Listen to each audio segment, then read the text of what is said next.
আমাদের জীবনে সুন্নাহর প্রয়োজনীয়তা বা আবশ্যকীয়তা কতটুকু, এই ব্যাপারে আমাদের দর্শকরা কিন্তু প্রশ্ন করেছেন যে আমাদের কতটুকু দরকার আসলে সুন্নাহকে আঁকড়ে ধরার ক্ষেত্রে।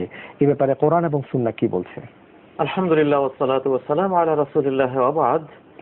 সুন্নাহর যে আবশ্যকীয়তা, এটা হলো আমরা বলবো এটি ফরজ। অর্থাৎ একটা কাজ সুন্নাহ হতে পারে, একটা আমল নফল হতে পারে, সে আমলটি ফরজ ওয়াজিব হতে পারে। সে আমলটি যাই হোক না কেন, ফরজ হোক, ওয়াজিব হোক, নফল হোক, সুন্নাহ হোক, যেই নামে আপনি ডাকেন না কেন, সেই আমলটিকে রাসূলুল্লাহ সাল্লাল্লাহু আলাইহি ওয়াসাল্লামের তরিকা অনুসারে করাটা ফরজ।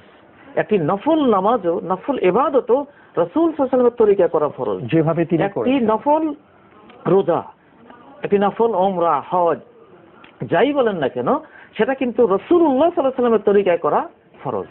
এজন্য একজন মুসলিম হিসেবে রাসূলুল্লাহ সাল্লাল্লাহু আলাইহি ওয়াসাল্লামের তরিকার বাইরে যাওয়ার কোনো সুযোগ নেই। সেজন্যই কালেমে তয়্যিবার মধ্যে লা ইলাহা ইল্লাল্লাহ, তারপর মুহাম্মাদুর রাসূলুল্লাহ।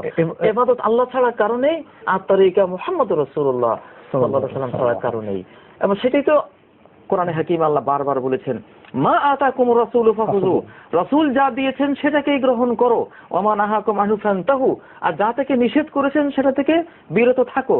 তিনি বলেছেন আমার সুন্নাহকে আঁকড়ে ধরো, আলাইকুম বিসুন্নতি, আমার সুন্নাহকে আঁকড়ে ধরো, ওয়া সুন্নাতিল খুলাফায়ে রাশিদিন আল মাহদিয়িন, হেদায়েতপ্রাপ্ত এবং সঠিক পথে যারা পরিচালিত খোলাফায়ে কেরাম, তাদের সুন্নাহকে আঁকড়ে ধরো।